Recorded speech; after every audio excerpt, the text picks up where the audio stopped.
Good morning. My name is Ray Vargo. I'm the director of the University of Pittsburgh Small Business Development Center. And today's webinar will be focusing in a general overview of all the assistance programs available for small businesses and how they interrelate, and making sure the small business owners understand processes and connections that these programs are interrelated. So we're very pleased to have Jason Humeni from Wilke & Associates to present this morning's topic, to provide us an overview and how your small business can take advantage of the programs available to recover from our pandemic. So good morning, Jason, and I'll turn it over to you. Hey, good morning, Ray. Thank you very much. Like Ray said, I'm here on behalf of Wilke & Associates, CPAs, and we've certainly seen a need for the assistance programs that we're going to talk about today. The pandemic has been brutally tough on small businesses, especially in our area. But we're going to discuss the options out there that are available, and then how they interrelate and how you can take advantage of them and make them work for you, and also how to appropriately account for them so that you can stay compliant with the different programs that they have. So without further ado, let's jump right in, and here's our agenda for today. So what we'll be discussing today, we're just going to talk about updates for the top three here. So the PPP, the Payroll Protection Program, I'm just going to give updates.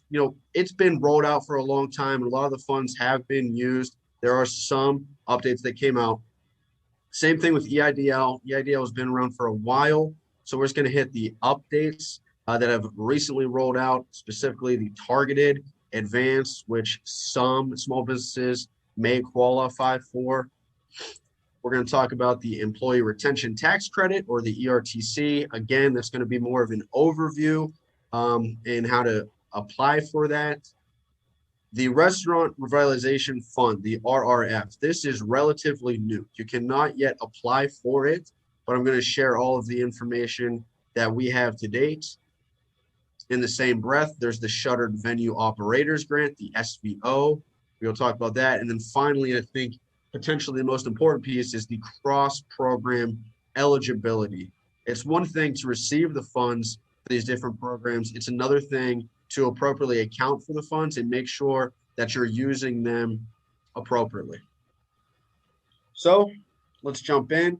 The PPP, Payroll Protection updates. On March 30th, President Biden signed a bipartisan extension for the Payroll Protection Program.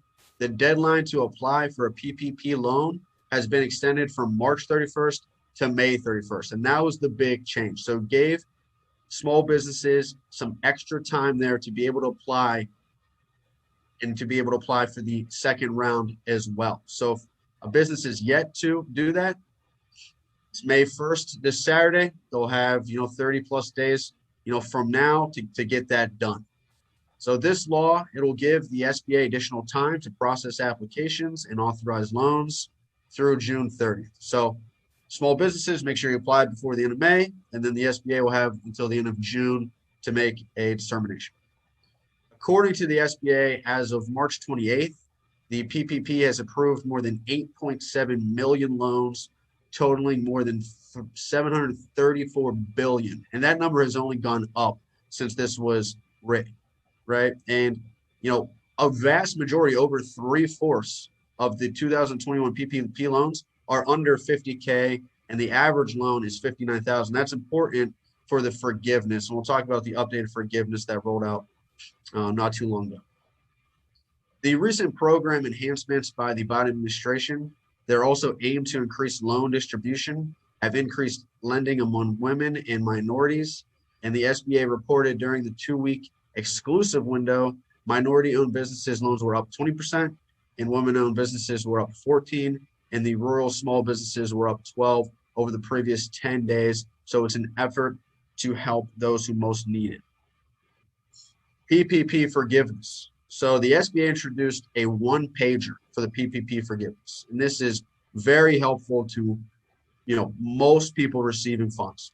Over 4.5 million small business owners, that's 85% of the round one PPP loans, they're now currently eligible for the forgiveness. It's important to make sure that they apply on time with their lender.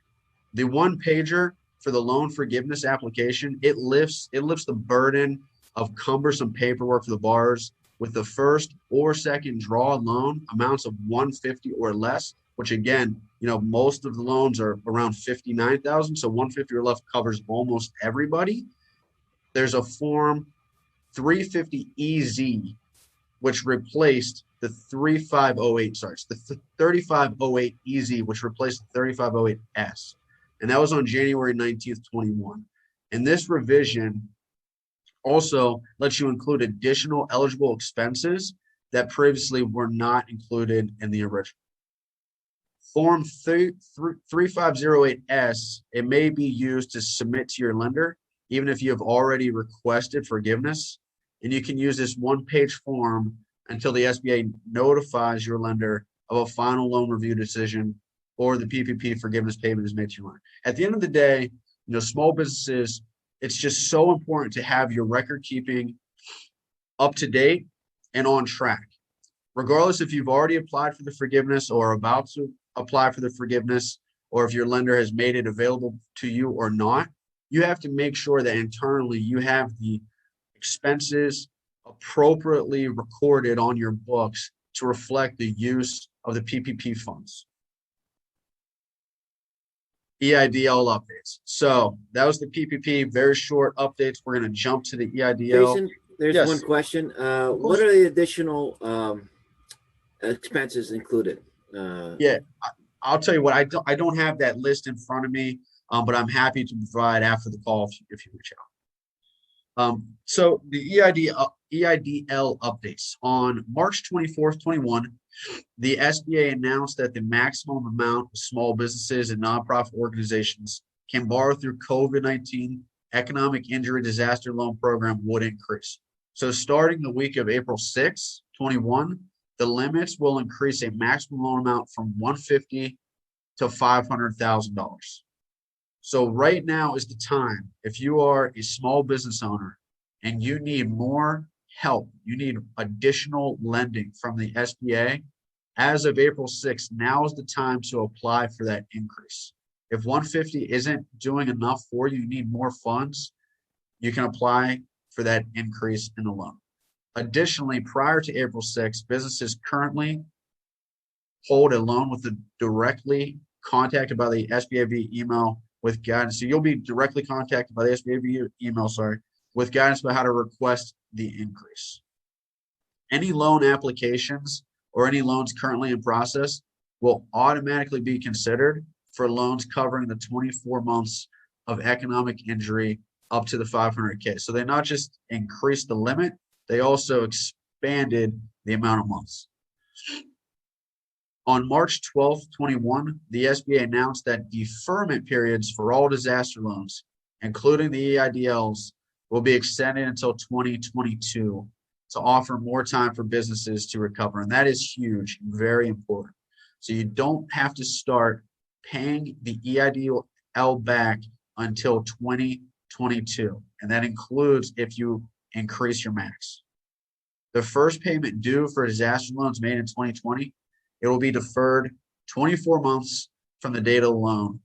And all 2021 loans will be deferred 18 months from the date of the loan.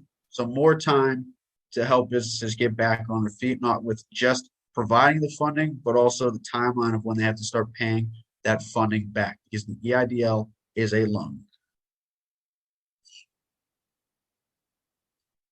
So this is relatively brand new, the EIDL Supplemental Targeted Advances.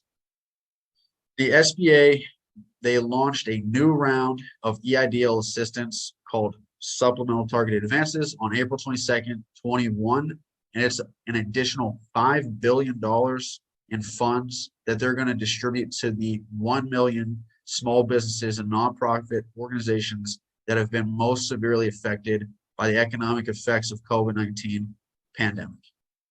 The Supplemental Targeted Advance Program, it's the latest, the SBA relief program to launch, and as part of the American Rescue Plan Act on March 11th, 21. So the SBA modified this targeted advance, and they're going to determine who qualifies. So if you qualify for this $5,000 grant, they will reach out to you. They will contact eligible business entities to apply, and the applications will be processed on a first come, first served basis. And that's the most important part there is if you're a small business owner and you're thinking, maybe I am in the area, the geographical location with the right numbers to be contacted by the SBA for this particular targeted grant, you have to stay current on your emails. Make sure you're checking them frequently. And if you're unsure, reach out to the SBA and ask, because 1 million small business owners and nonprofit organizations get it, but I wouldn't be surprised if they reach out to more than 1 million. So make sure you're one of the first million so you can receive this $5,000 because it is a finite fund. There's only $5 billion to be distributed. So to qualify, an eligible business must be in a low income community, suffered greater than a 50% economic loss, and have 10 or fewer employees. So small businesses, again, with those parameters, make sure you're checking your email or reach out because this is a $5,000 grant. Now we're going to jump to the ERTC, or the Employee Retention Tax Credit, and this is something that's going to be ongoing for the first half of 2021, and you can always go back to 2020 for this as well. So the CARES Act passed in March 2020. It created an Employee Retention Tax Credit, which entitled eligible employers to a refundable tax credit for wages paid to employees during periods that the employer's business was subject to suspension, shutdown, or significant decline in revenue. And there are a lot of parameters for that last sentence there, the last few words there, of who qualifies for this. It is really a case-by-case basis, but there are some thresholds that will determine that for you.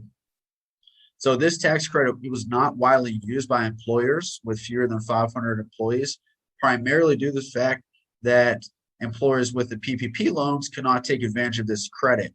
Well, that changed on December 27th, 2020. The Consolidated Appropriations Act, the CAA, it was signed into law, and then it gave small businesses and employers the ability to not only have a PPP loan, but also take this employee retention tax credit. So the ERTC, there's two ways to qualify, and it is an OR test. So first, an eligible employee must be able to reflect that either the business had operations that were fully or partially suspended, which in Allegheny County, that's most of us, or experienced a significant decline in gross receipts.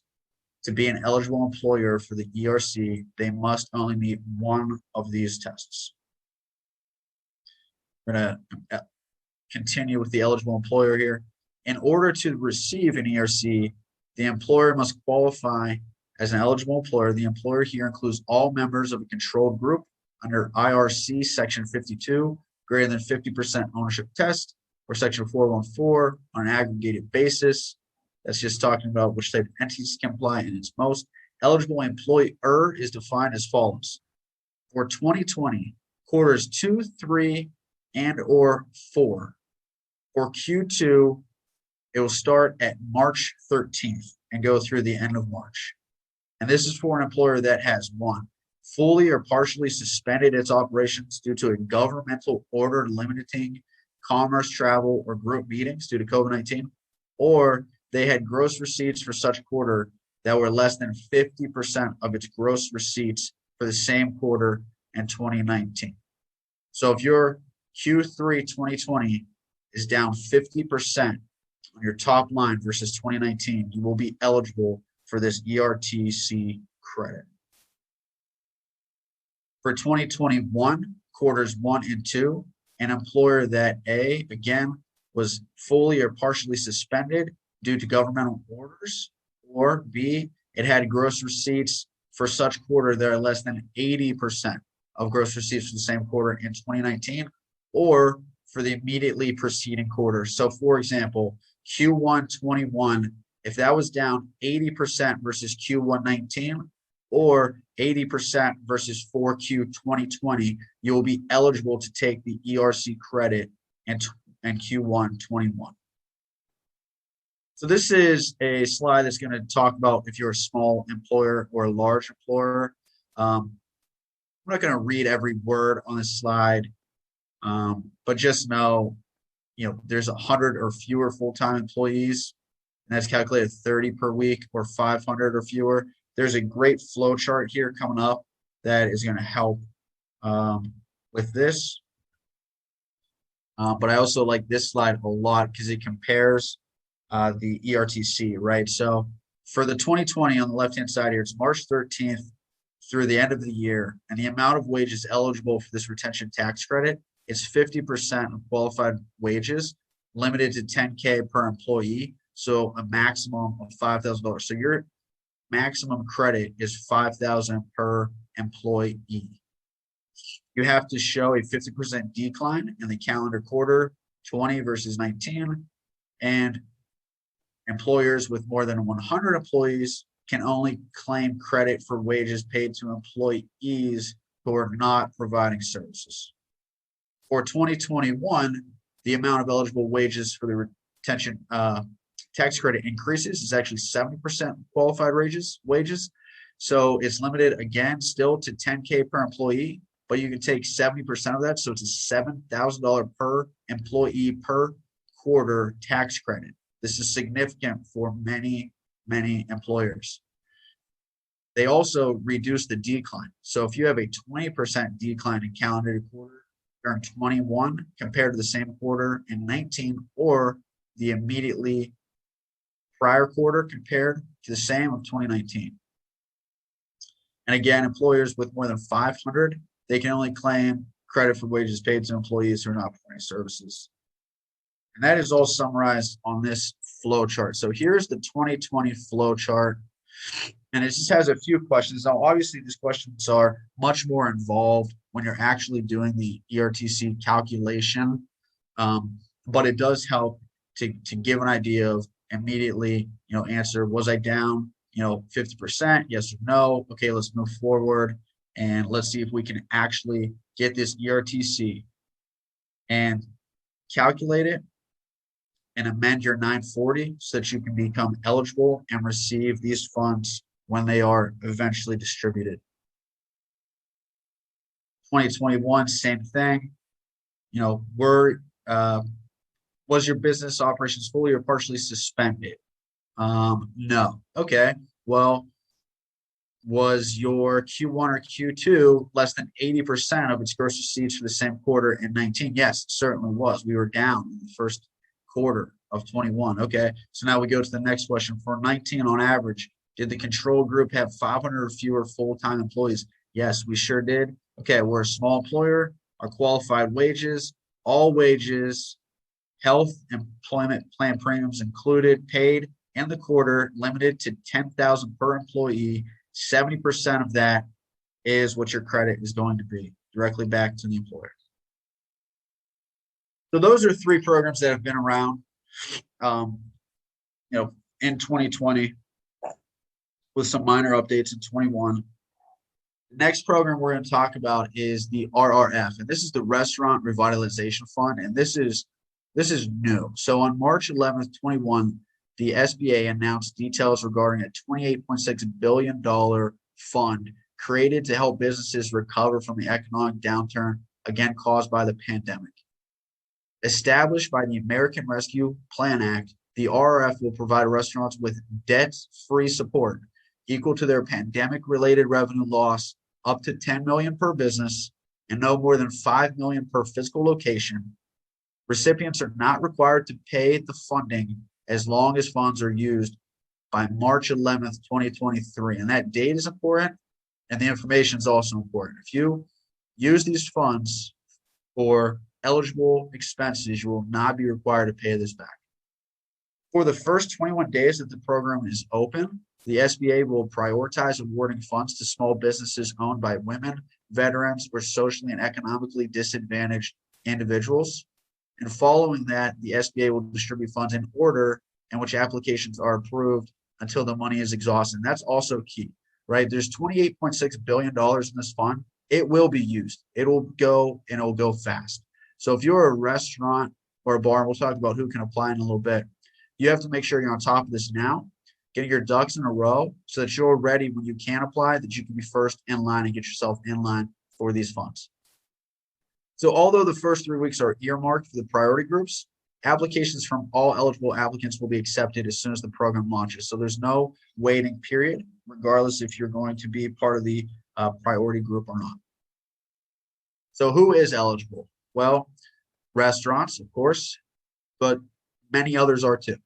Food stands, food trunks, food carts, caterers, bars, saloons, lounges, taverns, right? Snack and non-alcoholic beverage bars, licensed facilities or premises of a beverage alcohol producer where the public may taste, sample, or purchase products.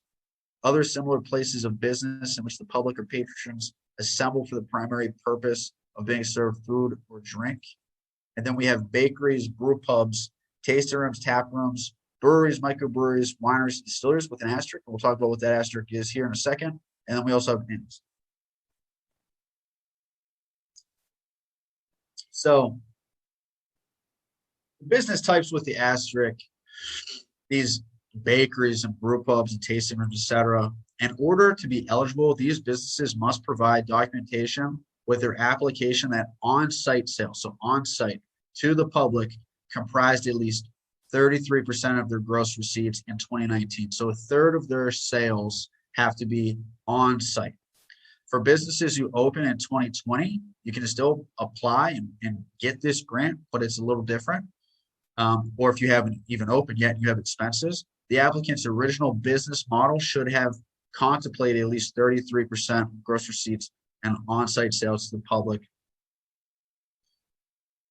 The ends. So the ends are really, it's the same. Okay, so you have to have 33%.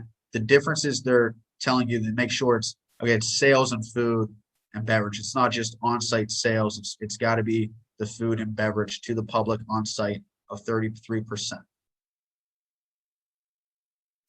So let's keep talking about who's eligible. So eligible entities include any of the previously listed entities that are located inside of another business. So a bar inside of a hotel would still be eligible for this grant. The eligible entity types, all the ones we are so familiar with. Now let's keep continuing. So again, who's eligible? Businesses, you have to be open or temporarily closed even. Most restaurants, all restaurants in Allegheny County, at least some point, right, temporarily closed. And some are still. But you have to be open, temporarily closed, or opening soon. You just can't be closed for good. You must have a valid business tax ID, and the eligible entities must not have filed for bankruptcy or operating under an approved plan for reorganization. You did not apply for the Shuttered Venues Operator Grant, or you were denied. So that's very key. And we'll talk about that at the end when we talk about if you can apply for all of the different programs. How about limitations? So the limitations in dollar amount are $5 million per location, not to exceed 10 for the affiliated businesses. And then the minimum is 1,000. So if you're under 1,000 after you do your calculation, you will not be receiving a grant. So how to calculate? There are 3 calculations depending on really when you're in business. We'll talk about the first one now. And this is for applicants that were in operation, making sales is how they define in operation, prior to or on January 1st, 2019. It is a 3-step really process, 4-step if you include one final piece, but you take your 2019 gross receipts as supported on your tax return, you subtract your 2020 gross receipts as supported on your tax return or will be on your tax return, and then you subtract your PPP loans first and second, regardless of the year. So it's your 2019 revenue less 2020 revenue less PPP loans. They're basically making you whole as far as your top line is concerned from 2019 to now. So this grant can be very significant for many businesses, especially, again, in the Pittsburgh area where we've been hurt by governmental mandates and shutdowns to not open up business or limited capacity business. Most bars or restaurants, your favorite restaurants and your favorite bars in the area, have probably almost certainly had a decline in 2020 gross revenue versus 2019. And this is an opportunity for them to get whole. Calculation 2, and this would be applicants that began operations partially through 2019. And they change how you calculate that step 1. How do you calculate your 2019 gross receipts if you were partially open? And that is by annualizing the gross receipts. So if you were open, for 2.5 months, you would take it, get your number of what it would be on a 12-month year, and that'll be your first initial starting number. Again, subtract your 2020 gross receipts from that, and then also your PPP has to be excluded. And then the third calculation would be for operations that began on or between January 1st, 2020 and March 10th, 21. And applicants that have not yet opened for sales, but as of March 11th, 21, you have some eligible expenses. So in this scenario, you're going to start with your total amount that you spent on eligible expenses incurred on or between February 15th, 2020 and March 11th, 2021. You're then going to subtract your 20 and 21 gross receipts as reported or to be reported on your tax return.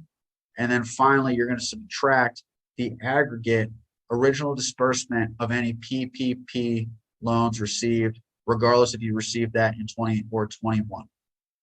So this is a grant that they made available not just to businesses that have been open since 2019.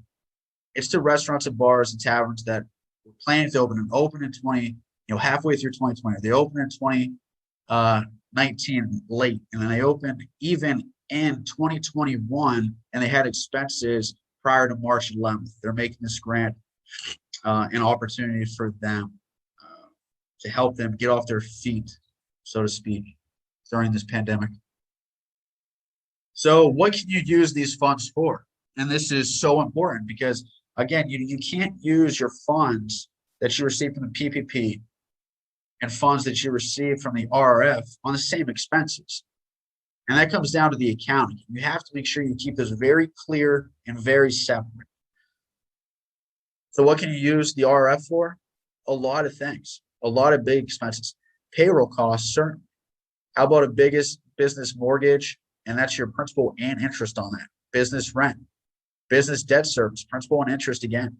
All of your utilities, that includes, gas, water, electric, telephone, internet, business maintenance expenses, construction for outdoor seating. So you have to be using the funds so that you can seat people outdoors, which, as we all know, is a safer place to be confined inside. You can use the funds for business supplies, including protective equipment and cleaning materials. And here's the big one, guys: business food and beverage expenses. So that is an expense that all restaurants have and takes up a large portion of their full expenses. And of course, covers supplier costs. The one that sticks out to me is the F&B expenses. That's food cost and beverage costs. Use of funds. So your time frame for using the funds. Awardees must use all restaurant revitalization funds by March 11th, 23 on eligible expenses incurred beginning on February 15th, 2020 and ending on March 11th, 2023. And this certainly becomes an accounting problem for small businesses to solve, or an accounting question for them to answer.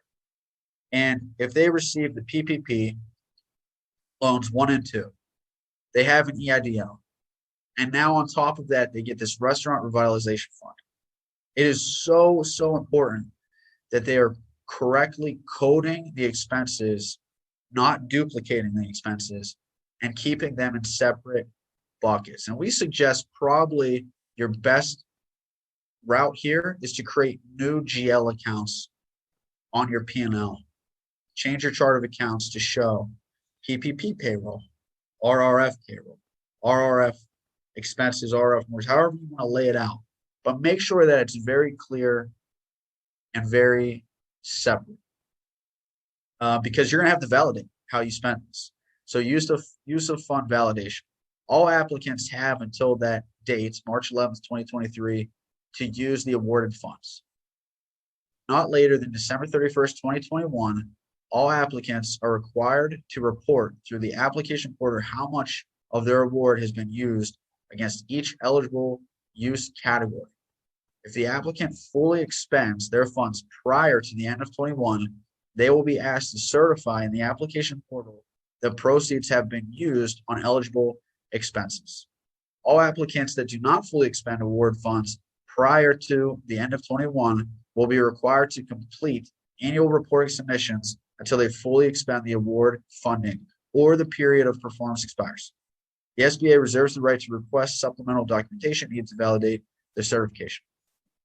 So the SBA is telling you right there, we expect you to use these funds before the year is over. We think that you have probably had expenses from February 15th, 2020 through the end of 2021 that would be eligible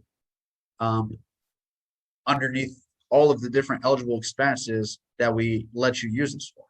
So this isn't a, hey, let's receive the funds and we'll account for this later. You know, we'll do it in 2023. We'll do it at the end of 2021. This is, we receive the funds now and let's start the accounting process to make sure that we appropriately account for how we spent this money.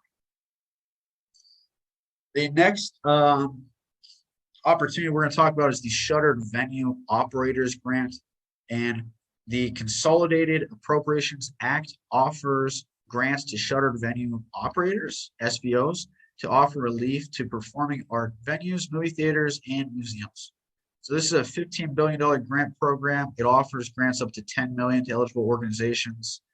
The applicants may qualify for the grants equal to 45% of their gross revenue, of their gross earned revenue with a $10 million max, or $2 billion SBO grants have been reserved for eligible applicants with 50 full-time employees for less. So they're reserving some funds for smaller venues, which is great. The SBO Grants Awards. So the grant amounts, again, these are grants, just like the RF. The grant amounts are based on 3 scenarios according to the SBA.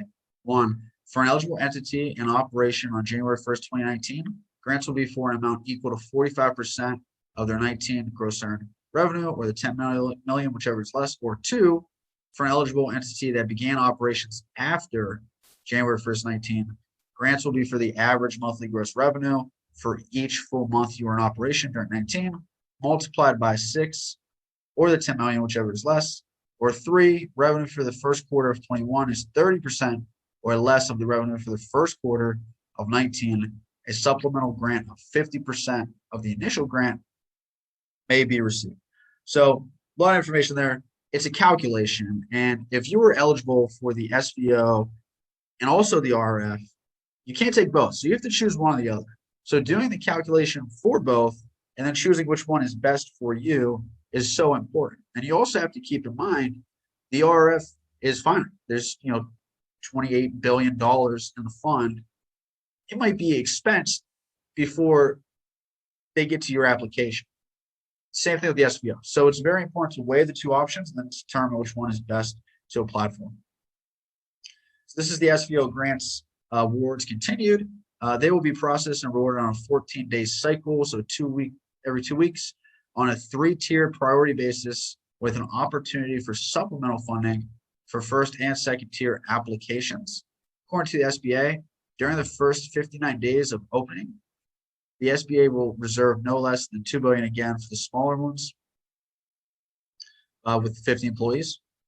On the first 14 days of the program, first priority entities will be awarded grants. These entities suffered a 90% or greater revenue loss between 2020 and April 2020 and December 2020. During the next 14 days, the second priority entities will be awarded. And these are entities that suffered 70% or greater revenue loss between, again, April and December 2020.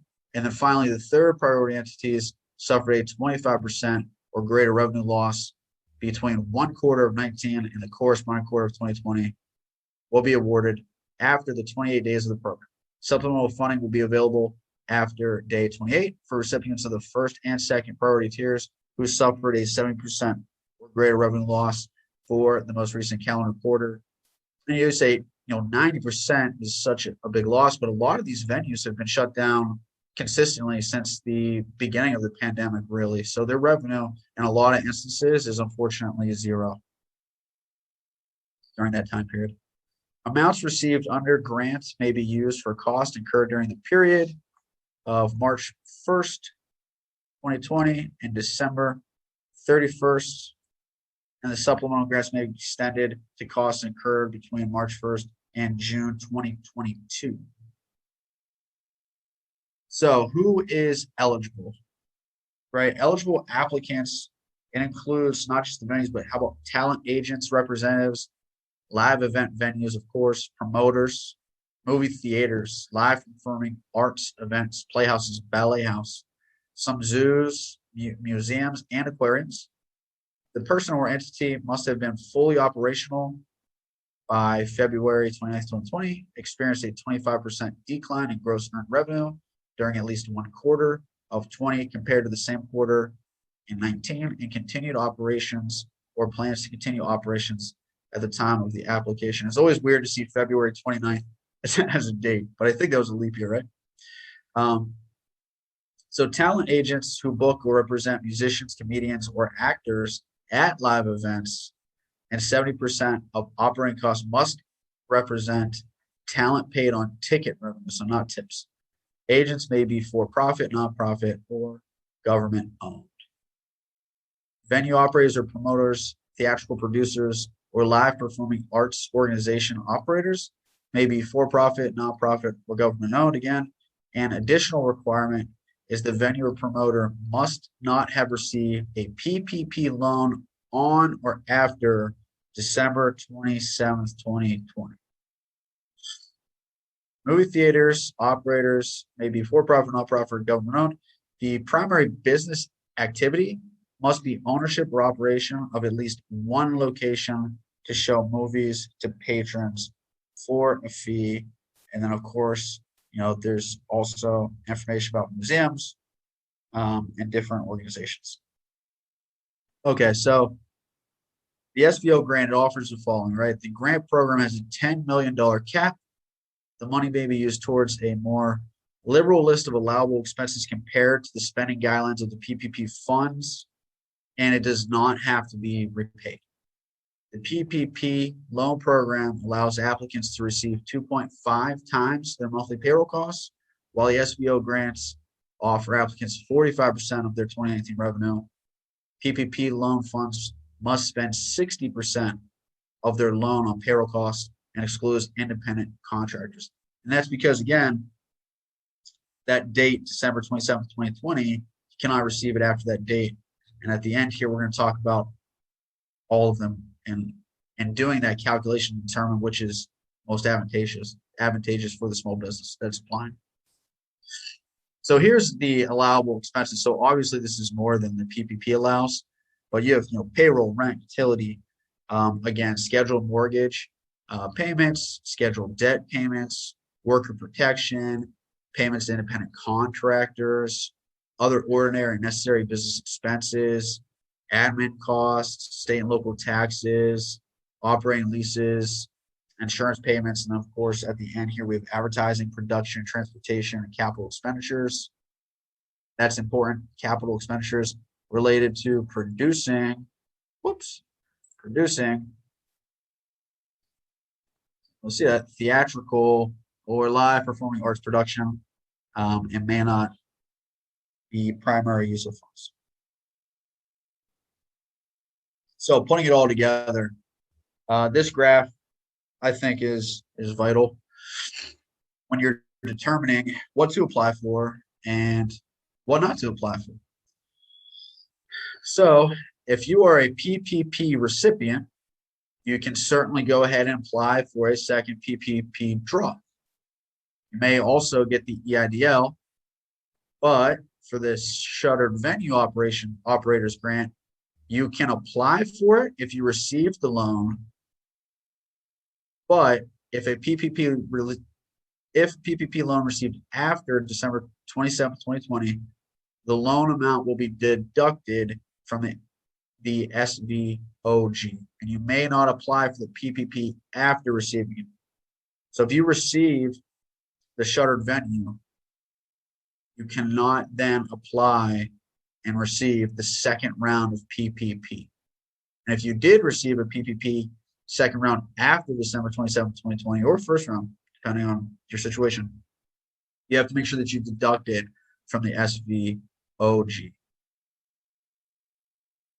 The Restaurant Revitalization Fund, you can certainly get the PPP and the RRF, but you have to reduce the PPP funds when you go to apply, so it reduces your grant amount.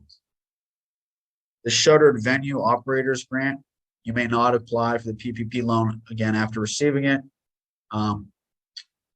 You may be eligible to receive Supplemental Sb Og Awards, and again, that's if you're one of the first two tiers and they still have funds left over for you.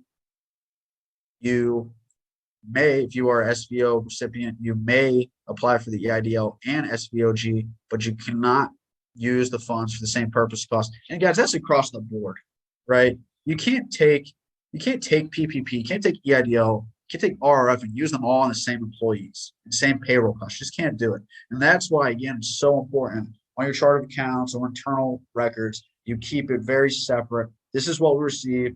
This is what we spend on.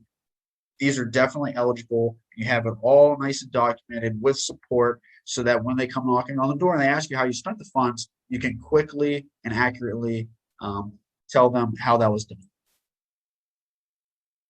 So with that said, do we have any questions about any of the 4 different opportunities and how they correlate?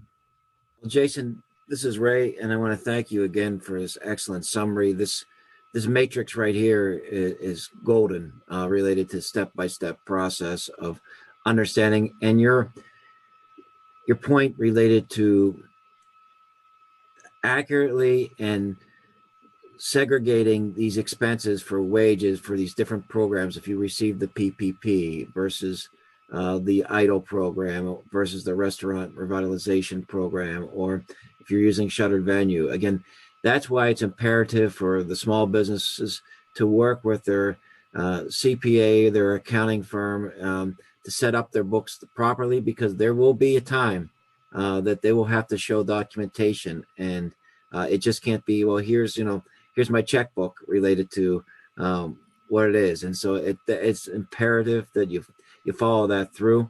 And I think it's also important to have those conversations of including the employee retention tax credit as part of that. And those are some pretty complicated steps that you have to follow. And so we encourage our small businesses to coordinate their efforts and make sure that they're taking advantage of all the programs, but more importantly, understand the process, and having an expert is very important to do that. So again, I want to thank you for your time this morning, Jason. Wilke & Associates is a longtime educational resource partner of the Small Business Development Center here at the University of Pittsburgh. Your expertise has been invaluable to educating the small business community about these different programs. They're changing, and they'll probably change again before too long. So thank you again for this time. Your contact information is available right here. Hopefully you could send us the slide deck and we could post it on our website, sbdc.pitt.edu. And we want to thank you very much for your presentation this morning. Yeah, thank you, Ray, and thank you to everyone who tuned in. Yep, please share my contact information. We're more than happy at Wilke & Associates to help everybody, individual and small business, properly account for all of these different programs that exist out there. So thanks again and have a great day.